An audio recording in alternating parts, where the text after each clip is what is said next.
Welcome to Who Are You, a CSI podcast. I am Lauren, and I've seen CSI through and through around 3 to 4 times. And I'm Nick. This is my first time experiencing all these episodes. And today we are reviewing Season 2, Episode 21, Anatomy of a Lie. Original air date is May 2nd, 2002. Director is Kenneth Fink.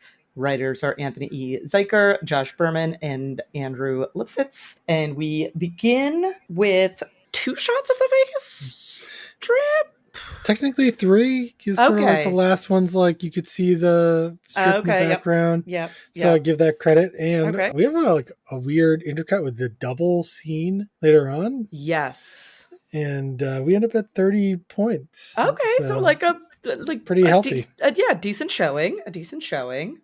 All right. And then, so we go from shots of the Vegas Strip to a park, and it's like an idyllic park. You know, families are barbecuing and kids are playing and couples are canoodling. And we follow this group of kids that are playing, they're running. One of them falls, and then he starts getting up and he's like, the dirt burned my hand. I love also that this park is full of green grass. As many times through the episode, they will talk about how hot they've had. No rain. How hot it is.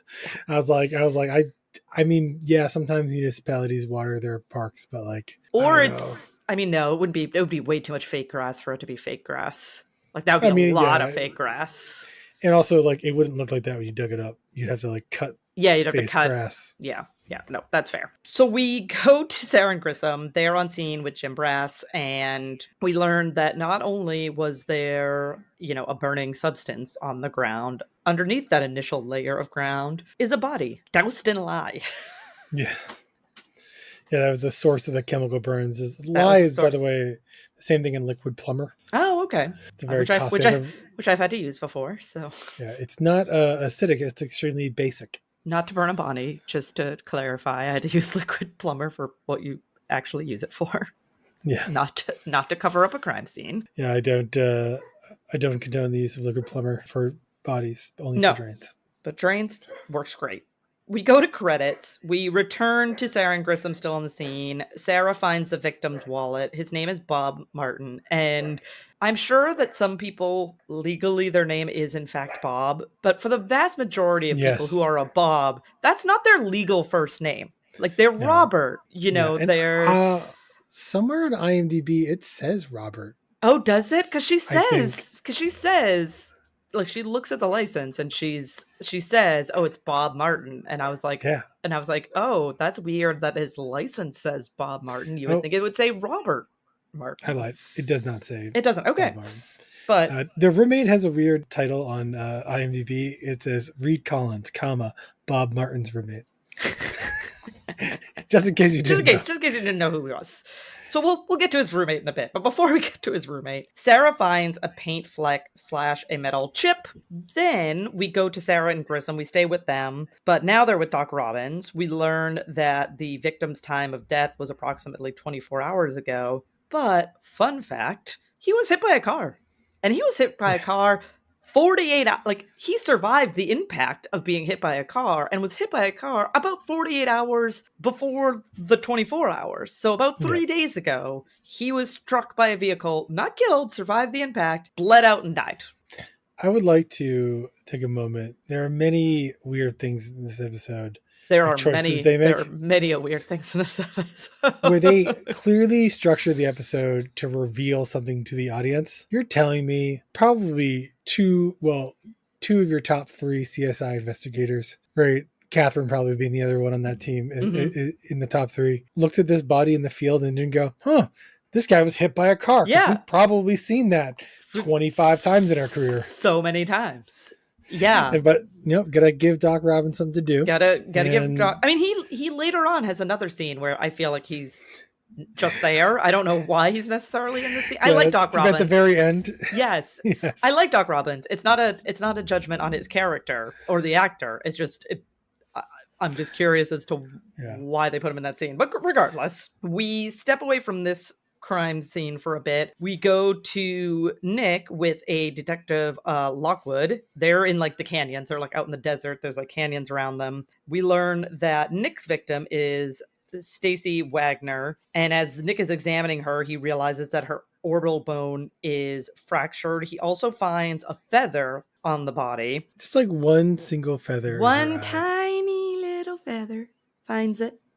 And he also pulls a maggot from her ear, like a little magic trick. Just finds a maggot, boxes up the maggot, wants to bring it to Grissom. The maggot doesn't really count because they come back to it. But like at the beginning of this episode, I got kind of excited. Oh, about the maggot? They made a really big deal about Grissom and Bugs very early on in the show. Yes. And it hasn't really come. Yeah, hasn't popped up much. Yeah. It's not really been that relevant. No. And this is kind of like a red herring to this plot line. There's even a piece of information that they should be getting from Grissom later on that, like, I guess as an audience member, you're supposed to infer they're using it, but they don't talk about it. And when we get there, I'll get to it more later. But I was kind of like... I'll admit that I'm not entirely sure that I'm following, but I'll be curious to hear what it is when we get there. So, perfecto. We leave this crime scene. We head back to the other one. We're with Sarah and Jim Brass. They're with Bob's roommate. He just cares about getting the rent paid. Like, he doesn't really care that Bob is dead. Bob was just... And I get that, like, Bob wasn't his friend. I think it would still... You know, and I had roommates... I had roommates that I... That's what I mean. Lived with him. That's what I mean. I had roommates that were not my friends. You met most of them. And I would still be upset if the police showed up at my house and they were like, your roommate died. I wouldn't be as upset as I would be if I found out like you had died. I'd obviously be more upset if the police came and they were like, hey, we found Nick. But if the police came and they were like, hey, we found, you know, Aaron got hit by a car and died, I would be like, oh my God, that's awful. Yeah. You know, there's one roommate maybe who shall not be named. That you're like, it's okay. It's fine. No. Yeah. But we learned that Bob's roommate really does not care about him. He just cares about getting the rent paid. But he does let them know that the reason they drove to work together on that Monday, but the reason that they didn't drive home together was that Bob regularly like went to the university for a little while because he was a photographer and then would take the bus home. So to Bob's roommate, he was like, yeah, it's we never drive home on Mondays. And he just thought he got back with his wife when they were like, well, he didn't come back home. He's like, yeah, him and his wife are like on again, off again all the time. I just assumed that he like got back together with his wife. Like, not my business. Which really fair. I really enjoyed this scene in this episode where they went and talked to his wife at any point. I know. Spoiler alert, they never speak to his wife. So much so that later on they don't even know what she looks like. True. Actually, the very next scene, Grissom and Sarah at our university, and we learn that the victim, you know, reserved a dark room on Monday night. So story from the roommate is checking out. But he left photos behind that he had been processing, and they're like, I bet this is his wife. They don't know. They never confirm. We never talk to her. Nope. We never see her in person. We just see a few pictures that Sarah is like working through that he was developing in the dark room.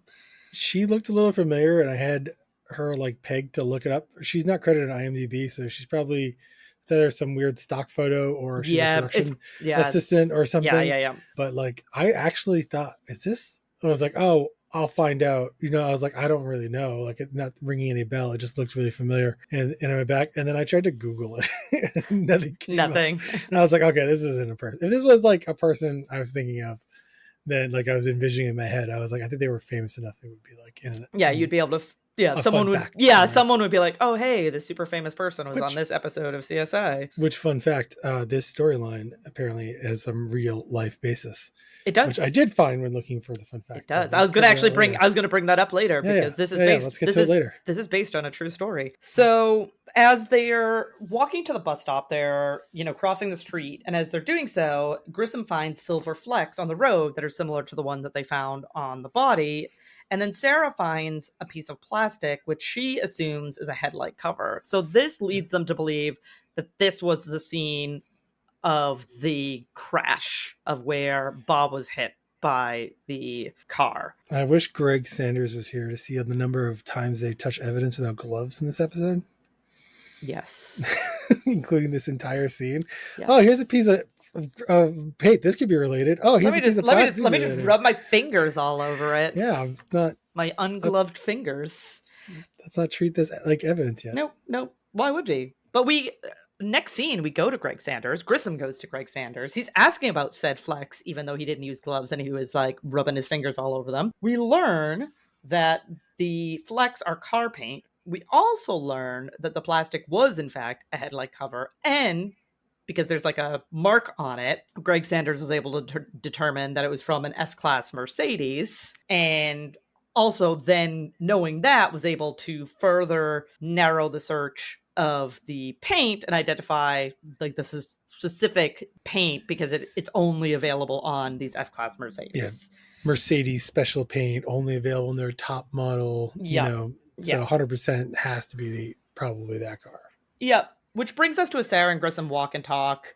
We learned that Jim Brass got a list of people in the area that have a Mercedes S-Class with that paint color, and they immediately just discount people because of like age. Oh yes, anyone over 50 would definitely have stopped and would not be a murderer. Yeah, no. Even though we had a old man hit and run somebody earlier on in the show. Yes, but evidently when you hit 50, your murderous tendencies, if you had them, just disappear, and you just become a good Samaritan, and you would stop and you would help someone if you hit them with your car.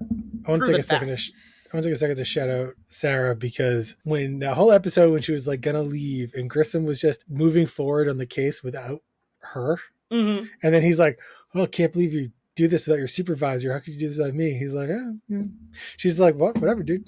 Turnabout is fair play." She's like, "Oh, now you know how it feels. See how angry you were getting?" And she's really kind of coy about it. And I was like, "Oh, I think that's kind of on purpose." That was it might be. I like it. Yeah, she was just kind of like, well, tried to find you, couldn't find you, kept working the case. But because we just can exclude a bunch of people due to their age, there's one name that stands out remaining on the list. A one Ben Weston, which brings us to Grissom and Sarah with Ben in his office, or what we are to assume is his office. He claims his car was stolen. Like, yep, he has that car, but the car was stolen. Has a police report to show that he reported it as stolen. We learn that he is a lawyer. He is a criminal defense lawyer. And he also conveniently has the clothes that he was wearing 3 days ago. Yep. Hanging up at his office. Hanging because he got them dry cleaned. So he's like, oh, I just picked them up from the dry cleaner. He hands them over. The shirt has some holes in it. Maybe from lye? This is, by the way, the best part of this. This, like, on second watch through, this was like, this guy, spoiler alert, may or may not have hit somebody with his car, but he could have brought any shirt in. Yes, he could have. And then why would you bring the actual shirt in? They don't know what shirt you were wearing. Nope. I mean, maybe they could ask people, but like, you'd probably own a couple shirts that look very similar. That shirt didn't look that different than the one you were wearing today, right? And so I was like, why wouldn't you just give them a shirt, or just say, the clothes are at home. I'd have to go get them for you. Yeah. And then go pick out any random clothes at your house. Yeah. I think you're supposed to think like, oh, well, clearly he got them dry cleaned to cover himself, which is probably true. Yeah, you're absolutely right. He doesn't even have to let them know that he did that. No. He's like, oh, yeah, it's in my hamper. And they'll just give him the clothes you wore on Tuesday. Right. You know? Yeah. But I think part of the development of this character is that he is so arrogant.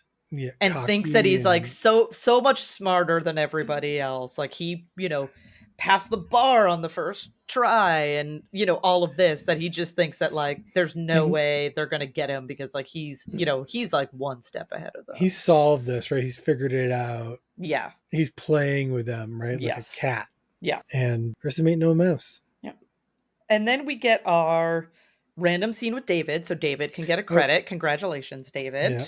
Oh, sorry. Did I miss? Does he tell them during the scene where his car got stolen from? He says the car was stolen. I don't know if he mentions at this scene or another scene that it was stolen from outside a Chinese food restaurant. He mentions the restaurant later on, but also another place to never go to look for a security camera or a witness or look for a credit card receipt or anything like that. Did this man come here and pick up stuff on Monday? Nope. Right. And then did he have to call the police because his car was stolen and he had to like stand outside for a while and wait for the police to show up and file a report? And clearly based on the rest of the story, he didn't file the police report on Monday, right? Because yes. not to jump, I don't want to jump ahead, But so like they probably also could have talked about the fact that their police report Was a wasn't day filed late. on Monday. Yeah. Right. And it's like a lot of things could have happened in that time period. Yeah. Yeah. So we go to our David credit. David lets Nick know that his Yes. victim drowned. And Nick is flabbergasted. He's like, there's no way. Like, we found her in the middle of the desert. And David's like, I don't care. She drowned. She dry drowned, but she still drowned. And this is where Nick brings up that she has a fiance. Like, she has an engagement ring. So the assumption is that she has a fiance. And the fiance has not filed a missing persons report, which is very sketch. So Nick and Lockwood visit the fiance, and this is where we learn that the victim was out on a solo trek. They do like extreme sports, and so she was out doing this, trail out in the certification. Nick asks like, hey, can I look around? Fiance says okay. So he takes a sample of water from the pool. He also finds a blood spot. He then starts questioning the fiance. We learn that there was like a disturbance call, made about the house not to like the last week or 2 weeks ago. So Nick is starting to like not get good vibes about this fiance. But they push themselves because they are professional trainers. Professional athletes, and you have to say mean things to one another to motivate. And I say that jokingly because I'm the type of person that you have to say really nice things to me to motivate me. If you say mean things to me, I'm like, I'm done. I'm out. Yeah. Bye. I don't want anything to do with this. That's why you're not a professional. I am not a negative reinforcement sort of person. You got to give me positive reinforcement. The way he says it, he's like, well, obviously you. Yeah, like duh. Like we're extreme athletes. We yell at each other. Totally normal, totally healthy relationship. And we leave the storyline for a bit. We go to Jim Brass, Grissom, and Sarah at a garage/chop shop. And then this is Nick and I's, because we talked about it before the episode, Spot the Guest Star. This is Zachary Quinto with a really bad wig. Yeah. I don't think that this is his hair. He almost looks CGI at one point. It does not look, it looks so bad. It looks so bad. He did fine. Like, his acting is fine in this episode, but I feel like the wig is so distracting that it takes away from his performance because I'm so distracted by how terrible the wig is. But this is Zachary Quinto, best known for Heroes, American Horror Story. He played Spock in the J.J. Abrams Star Trek movies. So he's been in a bunch of other things as well, but I would say that those are probably his three biggest. Yeah, I'd say like those are probably his three biggest things that people probably recognize him from. Yeah, I always think of him as Siler from Heroes. That's really where like I knew him from, like where I started recognizing him, because when he was in Star Trek, I knew him. Oh, great, the guy from Heroes. Heroes is gonna be Spock. That was cool. He did a really good job in that show. So I was sort of thinking about that. I will say that this is probably the exception to my previous rule. Really big guest stars tend to have like really good performances and play really big roles. He did okay in this performance, but again, I don't know if I can judge it fairly because the wig is so distracting. All I can think of every time he's talking is like, oh god, that wig looks so bad. Could it just be a preponderance of bad product in hair and makeup? I don't know, but his hair looks rough and it is immensely distracting in every single scene that he's in. I'm sure that's not as real anymore. No. So yeah, he's probably like, don't look at that one. But his character admits that he took in parts of the Mercedes, right? Like someone was willing to give him like $300,000 in parts. He's like, hell yeah, I'll take them. So he took the parts, but he called it into police. Like he was like, hey guys, like I called you, I got all these parts. Thought it might be a little bit suspicious. Gave you a call, so that's good. Don't blame me.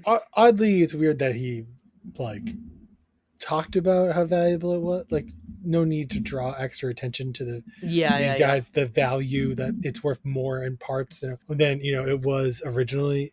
But like it's they're trying to like cover up the tracks in the scene right now. So that's fine. I'm not judging for that.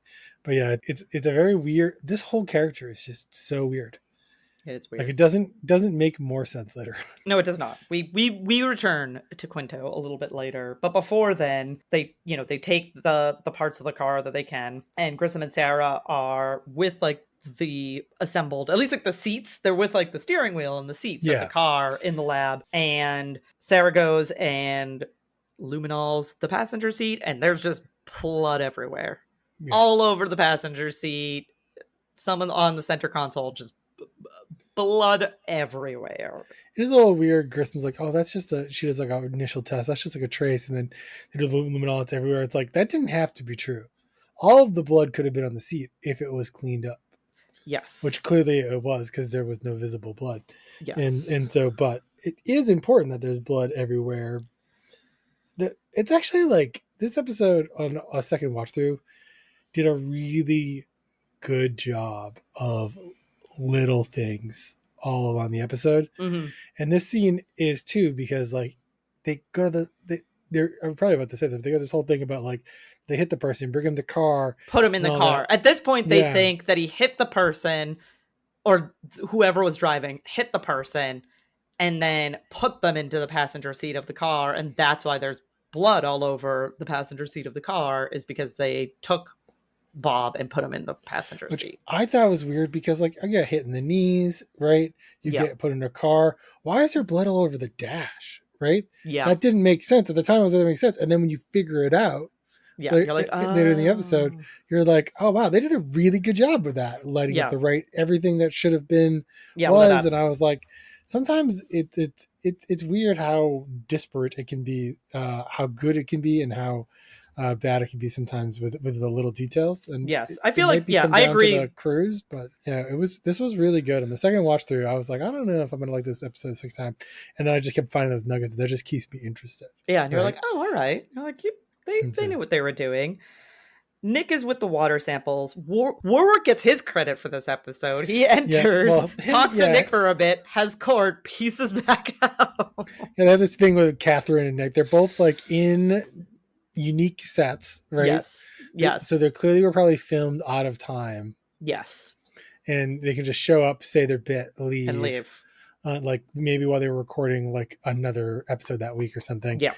Just so they could be in there and get their credit and their everything else. But we learn in the scene that the blood that Nick collected from the pool matches the victim, but none of the water samples, like he took one from the pool, he took one from like a pond near where she drowned, he took like multiple water samples, none of them match the water that he pulled from her lungs. So they haven't been able to isolate where that comes from yet. But before, well, I guess Nick leaves and then Warwick stays behind. But before that happens, we find out that the rock that was found underneath her body is only found at elevations of like 4,000 feet or above. And she was like down. She was only at like 1,500 feet elevation when they found her. So Nick's like, oh, I need to like go back to the scene, because she was probably higher up in the canyon at some point before she died. I do love the random, rocks with jocks. Like, why do you know this random fact that helps provide a case forward? But this also, jocks. I don't know if this is true, but if it is true, it must only be true in like Vegas area. Because here's the thing about rocks. Almost all the rocks that you're running across, they did not get formed where you're finding them. Right, yeah, they got carried, they got moved, they got... Yeah. It is this astounding thing that we rarely wrap our head around, how like whenever you see, next time you see rocks in like a big old rock or like a hillside, and the lines in the rock run up and down or at an angle, I want you to remember that those rocks were laid down flat to the earth, and something had to lift the entire cliff up to make it perpendicular. All sorts of weird crap over millions of years have happened to our rocks, and like wherever you find rocks, that rock could be from anywhere. You never know. Yeah. No, that's fair. But in this case, it could make sense. It helps. It could be regional. It helps them on the case. Yes. But before we follow that thread, we're back with Grissom and Sarah. They're back with the seats.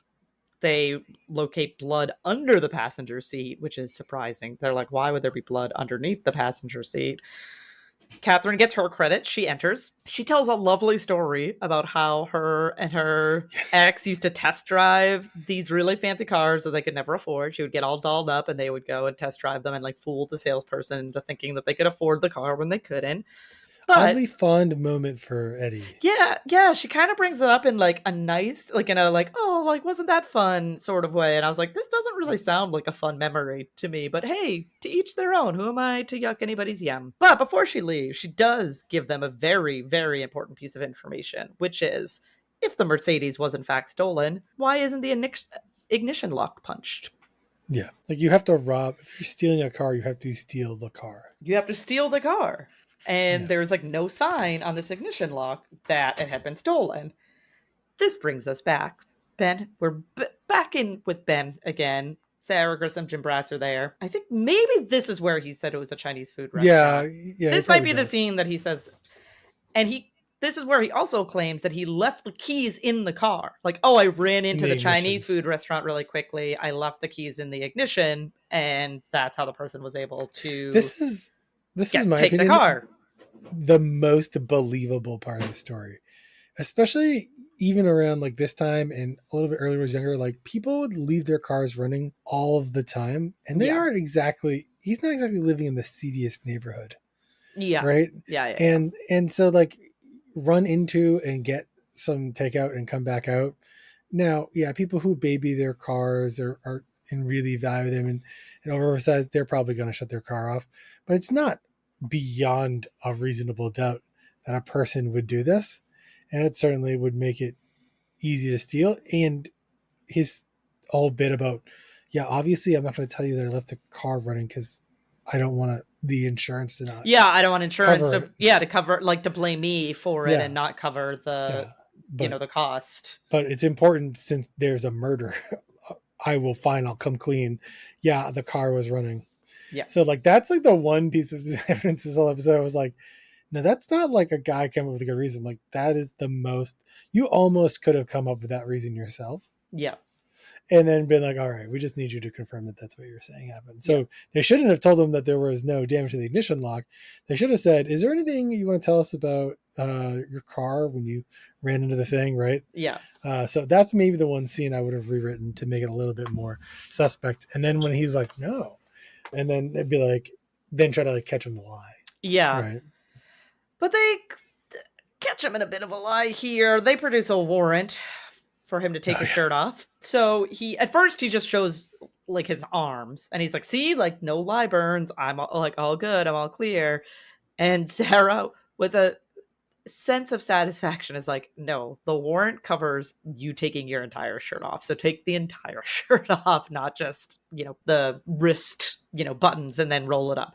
So he begrudgingly does it and reveals a very prominent mark, obviously caused by a seatbelt. I for sure was shocked that he didn't take this opportunity to go on what he previously said, which is that he could challenge the warrant. Yeah. Right. Yeah. And maybe a limitation or something, if for no other reason, to give him a chance to just like throw himself into a wall a few times and get a bigger bruise. Because there's no law against punching yourself in the chest 30 times. This is true. But I mean, there is a law against destroying evidence, but I mean, but that was a pretty damning piece of evidence to just willingly hand over to the cops when you think you could fight it. Yeah. And as a lawyer, you should fight every piece of evidence possible. Yep. But he doesn't. Instead, he revises his story yet again and claims that he hit something with his car, but assumed it was a dog because he got out of his car and didn't see anything. So he assumed that he hit a dog and the dog ran off, and that's why he got the seatbelt mark. They're not buying it. They arrest him. Nick and Detective Lockwood are back in the desert. They're retracing Stacy's steps. They find a ripped down jacket. In the pocket of the jacket is a map that belongs to the fiance. And I had to jot down because I thought that you would appreciate this. They're starting to talk about possible, at this point, Nick is maybe the fiance followed her out here and then drowned her with a water bottle. And the detective is like, how are you going to get anyone to believe this? And he's like, look, if I can explain a scuba diver in a tree, then I got this. And I was like, oh, Nick is going to love this reference. Yes, I did love it. I did laugh out loud at that one. Yeah, I was I also say this is a very early time in the internet. The idea that he owns this map because it's his email address or something, or came from his name or his email address. Yeah, I know, but it's important later. It is important later. That was they didn't. That was a little shaky ground. Yeah, it definitely is not the most solid evidence that we've had for sure. Nick and Lockwood are then with the fiance in interrogation. He said that he gave Stacy the jacket. He didn't follow her into the desert. he, it gets cold at night, and he gave her the jacket to be safe because this was like a multi-day trek that she was doing, and he, wanted her to be warm at night. But he was saying they don't bring sleeping bags. They're just a heavy extra layer. Yes. Which I don't know if that's true or not. I'm not that kind of thinking. But this might surprise you, listeners. Neither Nick or I are into extreme sports. However, it's really not that weird of a thing to lend your partner a piece of clothing. Yeah, no, not at all. No. Yeah. But he does want the map back. He's like, that's my map. I want the map back. Yeah, which is a little weird. Which makes Nick very suspicious of him. But before we can follow that trail... And the map. Yes. Grissom and Sarah are at Ben's house. Ben and Jim Brass are outside because, he made bail. Obviously, he's got the monies. They want to search the garage first. So they open that up. There's a rental car parked in there. Jim Brass moves the rental car. There's a big old bleach stain underneath that rental car. That's not suspicious at all. So they take some tests from there. I think, note that the rental car was parked outside. Yes, and they were like, that's weird. Why would the rental car be parked outside for a while? And Sarah's like, because there was probably something in here. Yeah. And so the idea being if his car was in the garage. Yeah, he couldn't pull the rental car in. He could pull the rental car in and couldn't drive his car for other reasons. Yeah. Yeah. It's all gonna come together soon, folks. But before it does, we go to Nick with Ronnie, who I thought was done, but he's still around. Yeah, Eric Stone's. I was like, oh sweet. Hey, you're still here. Not the first, but a very early spot to guest star. He agrees he'll test the map. So he tells Nick, don't worry about it. I'll run some tests. Nick then goes to Grissom. He's following up about the maggot. And this is where we learn from Grissom that the maggot is never going to develop because it was most likely exposed to frozen air. So it's basically just been stunted and stopped in this one growth phase, and it's not going to, propagate any further. So this brings us to Nick on a computer. He beckons Greg Sanders in. We have a nice little weather lesson from Greg Sanders. Greg Sanders is like, oh, hey, the weather here in the strip is very different than the weather that's out where you found your victim, right? We can get no rain, and they get more rain than Seattle. And he explains to me, by the way, that Las Vegas means the meadow. I didn't know that either. Yeah. I will also claim I did not. I did not remember that. I'm also assuming that's true, and they didn't make that up. I mean, I didn't double check, so I'm just going to assume it's true. But Greg Sanders explains the mountain shadow effect, which is where basically the mountains trap in the storm clouds, and they tend to dump the water there, and then they move on. So this is the second scene with Doc Robbins, where I'm like, I don't know why Doc Robbins is here for this scene, but sure, join in the party. So Doc Robbins and Grissom's are outside with Eckley's Mercedes, which used to be Grissom's Mercedes, but now is Eckley's Mercedes. Don't you think that's weird? Why does Grissom ever own a Mercedes? It was more of a flex on Eckley, I feel like, than anything else. But Grissom's instructing is the person to have ever bought a Mercedes. I know, but I thought he was going to say it was his mom's or something. And he's seemingly upset that Eckley isn't keeping it in pristine condition. Yeah, that's what I said. I thought he was going to come back and was like someone was going to be like, Grissom, you used to own a Mercedes? He was like, oh, it was my mother's, and when she died, I inherited it. And so no. I eventually decided to get rid of it because it was too showy for me. So I sold it to the hottest person I know. The hottiest person. The hottiest. Eckley. You know that, Eckley. So hot. But Sarah then arrives, and we get not a reenactment, but hey, this is what could have happened, wherein Sarah gets on the hood of the car and shows where she would be positioned if she went through the windshield. If she was hit by the car, catapulted up over the hood, and then came through the windshield. And they're kind of figuring out, wheels are turning in the scene. Oh, that would explain the blood spatter, that the blood underneath the seat, because if he was dangling over, the blood would have been dripping off of him and then rising back up again. He had a bunch of cuts and stuff on his face too. And I think anyone who's ever cut themselves, you bleed a lot. You bleed a lot. Those thin air, your fingers and your face. And so you could imagine how more so than his legs, maybe some more blood got out there, and that's where the splatter comes from, but also all that blood on the dash that we saw with the luminol. Right.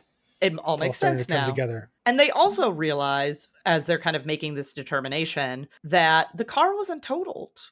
The only damage to the car would have been the bumper maybe part of the hood, and then the windshield. But also there'd be a giant body-sized hole in the windshield, which they don't harp on, but like obviously it's important. It is important, but this brings them back to the chop shop. We get our final scene with Zachary Quinto and his weird hair. This is where we learn that he went to high school with Ben. Like they were in the same class, and So this he is admits. Oh, go ahead. I was gonna say, there's another great callback on the rewatch where they spend time. He's got his diplomas on the wall all the way back to his high school diploma, and that's how Grissom knows where he went to high school. Yeah. I mean, obviously you can do some research too, but like they lay in all these like little things about, you know, the, and I also want to come back to this. They make this comment a little bit later, but sort of like the work he spent to do a lawyer, and oh, this is where he went to high school and why that might be relevant. They say it out loud, right? Mm-hmm. So that when he says it here in the scene, you know it. And there's just a lot of little nods, and this is just another one of those things where they've really laid the groundwork for these types of scenes. Yes. And having this information, like knowing where he went to high school and being able to connect the dots and know that they were in the same class, Zachary Quinto folds immediately. And it's like, yep, I just took his call.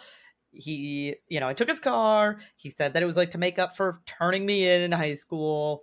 So, I just, I took advantage of the situation. He probably knew something shady was up, but yeah, definitely. He's clearly not the most upstanding person. No, the understanding is like he knew that this wasn't the straight and narrow, but he was also like, well, yeah, if it benefits me, I'm not going to ask too many questions. Yeah, plausible deniability. Mm-hmm. I almost said plausible ignorance. Plausible deniability. Greg Sanders then brings the blood results to Sarah, but they're too degraded. So the blood that was bleached over, the bleach just caused too much damage. I love his in the garage. Yeah, he's like, I normally blow the case wide open. Yeah, he's like, normally I'm the linchpin, but don't get mad at me at this time. I am not. But Sarah does find Trace in the car. So, like, in the trunk of the car, there's like a little cap, and she removes the cap, and there's Trace underneath there. We pop away from this. I think that's supposed to be the lie. I think it's supposed to be the lie. They don't tell you. I'm fairly certain it is supposed to be a lie. I agree with you. Again, they never test the substance. There's more evidence they leave on the table. Yep. Who needs evidence? Who needs like multiple evidence? If you have like one evidence, that's enough evidence, right? No one has ever in their life said we should follow all the evidence. No one in the show has ever stated that clearly multiple times. We leave this story for a bit though. We go back to Nick and Lockwood. They're back at the scene, and there's no reason for them to be back at the scene other than to show the reenactment. Yeah. Like, there's no reason for the characters to be back. No, they had to come down the mountain. No, because they had already come down. Oh, had they? I think so. Right, because they went to see the husband. Yeah, they went to see the husband. Yeah, they brought the map to Ronnie to investigate. So this was just so they could do the reenactment. But essentially, Nick is letting him know that there had been 3 inches of rain on the night, like in 20 minutes, on the night that Stacy died. And so we see a reenactment of her trying to climb the canyon, hitting her head, trying to like get her footing back underneath her, and then basically a flood coming and her drowning in the floodwater. And then being dragged down the canyon, and then because it's so hot, all the rain disappeared, and they just found her in the middle of the desert dry. The amount of rain they show is like the water is absolutely insane. But I will say, last summer we definitely got like a rainstorm where it was like 5 inches an hour, and they're talking about 9 inches an hour. And that was 3 inches in 20 minutes. No, yeah. 3 inches in 20 minutes would be 9 inches an hour. Oh, yeah, that's right. So they got those 3 inches in 20 minutes. And so I experienced like half of that much rain, and it's a ridiculous amount of water. And like there was just like areas of my yard that were just like ponds. And I went, I bet you it could get this nuts as it goes down a mountain and gets like piles on top of itself. Self more and more. But in the moment I was like, why does it look like she's like having a swimming pool dumped on her? And I was like, I guess maybe that's the right amount. But I was like, okay, I don't know. That's pretty scary though. Like that much water. I think we've talked about how drowning would just be an awful way to go. Oh yeah. Like just a very unpleasant way for it to end. And also that sometimes you think natural disasters are cool until you're in them. Yeah, they're cool to see from afar. You really don't want to be in the midst of them. As they're standing out, like the reenactment ends, Nick's phone rings. He picks it up. It's Ronnie. The map was tampered with. Dun, dun, dun. Which brings us back to the fiance. So Nick and Lockwood are back with the fiance. And this is where basically they can't charge him with her murder, but he had a hand in it. Like, she probably... Basically, like, yeah, you should feel like a terrible person. You didn't murder her, but you contributed to her death because he made a part of the map look like it was like impenetrable.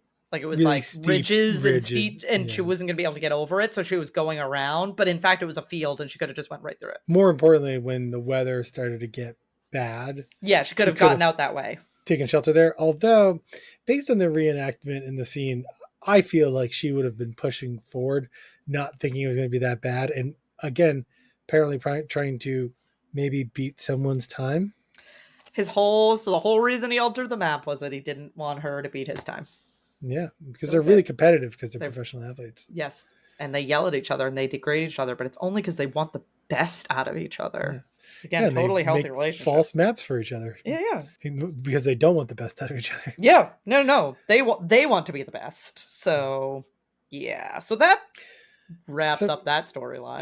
So that's like a non-murder. It's a non-murder. It's an accidental death, and with a side of you should feel like a terrible person. Yeah. That feels bad. But legally, we have no recourse against you. Honestly, I'm sure that person would feel guilty for the rest of their life. One would hope so. Well, it's really, again, I'm not entirely sure that whether that map was altered would have any outcome on that situation. Yeah. Especially with how fast it went from no rain to her drowning in their alleged reenactment. But he'll never know. And he'll think that for the rest of his life. And if they really cared about that person, then they will carry great remorse for the entire time. And I just want Nick to know that when that guy hangs himself in 2 years, it's probably Nick's fault. Sorry, Nick. But we leave that storyline. End of that storyline. We then go to Grissom with Ben in interrogation. Chop Shop, Zachary Quinto, found Ben's cell phone in the wreckage of the car and turned it over. Sarah enters. This is where we learn that a single call was made, in the time that the cell phone was left and now. Because he's like, I hope he didn't make any long distance calls. Like, still being arrogant and thinking that he's got the one up. Come to find out. Do you think that guy should have known his cell phone was in the car? You would definitely think. This is definitely. He had to clean it, right? Because he didn't give a bloody... Because that's where the bleach came from.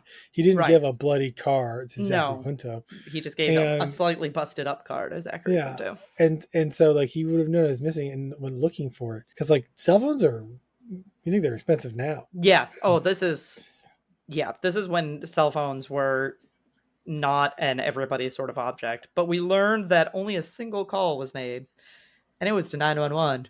And then they have the recording. So Sarah walks in with the recording and we hear the victim, losing his breath, not able to talk very much, saying that he's in a garage, but not being able to give any details. And they can't locate, because this is, technology at the time was they couldn't locate every cell phone. This wasn't 911 did not have that capability at the time to ping any cell phone and know where it was. And so they're like, your phone's not compatible. We don't know where you're calling from. I used to have no idea. It used to be the way they had no idea. Routed, they had almost no idea. They also used to have the towers used to cover huge swaths of area. Yeah, so you could have been... Yeah, because they weren't data towers. They were just for calls, and they would, they would only have one tower for your whole town. Yeah. Yeah. And so they couldn't pinpoint your location. Now almost... Nowadays, they would know almost exactly where you are. Yeah, or at least within a few blocks. And that almost would have been something they had for evidence already. So a very time period kind of piece of evidence. It's kind of cool. Yeah, for sure. So they're kind of walking through them hey, if this was an accident, you would have gotten off pretty easily. Why didn't you just call it in? Yada, yada. Which leads Sarah to be how many drinks did you have? That was your first day on the job. You celebrated afterwards. And so they're kind of leading people. So they knew you celebrated. Yeah. So the thought process being that he was intoxicated. And so when he hit Bob with his car, he didn't want to immediately call the police because he wanted to sober up before he called the police. But then Bob woke up, and so he just left him out in his garage to die. An officer knocks. He takes Sarah out of the room. Sarah goes out in the hallway. Bob's roommate is there. He hands over like a note/letter to Sarah and says that he found it while he was cleaning up Bob's room, thought it might be important. Sarah returns to the room, and we learn that had he just reported it, he would have been fully in the clear, other than probably operating under the influence, but that would have been probably a fairly minor thing, especially if it was like his first time operating under the influence. But we learned that the note was a suicide letter that Bob wrote to his wife, and that the impact wasn't an accident. He, well, quote unquote, threw himself in front of Ben's car, but really just stood in the middle of the street and gave Ben like 10 seconds to see him. And Ben didn't because he was like looking down at his phone and then hit him. But the idea was that this person purposely got hit so Ben would not have been found at fault because this person willingly threw themselves in front of the car. I will say there's zero chance that if this guy knew that the other dude was committing suicide, that he would ever have called the police. Because I cannot imagine he would keep his job, this thing that he was so ambitious for, if he was drunk driving and hit a dude, even if he's not going to jail because the guy, was willingly trying to throw himself in front of a car. Like, he would have probably been fired from his job and face some kind of disciplinary action.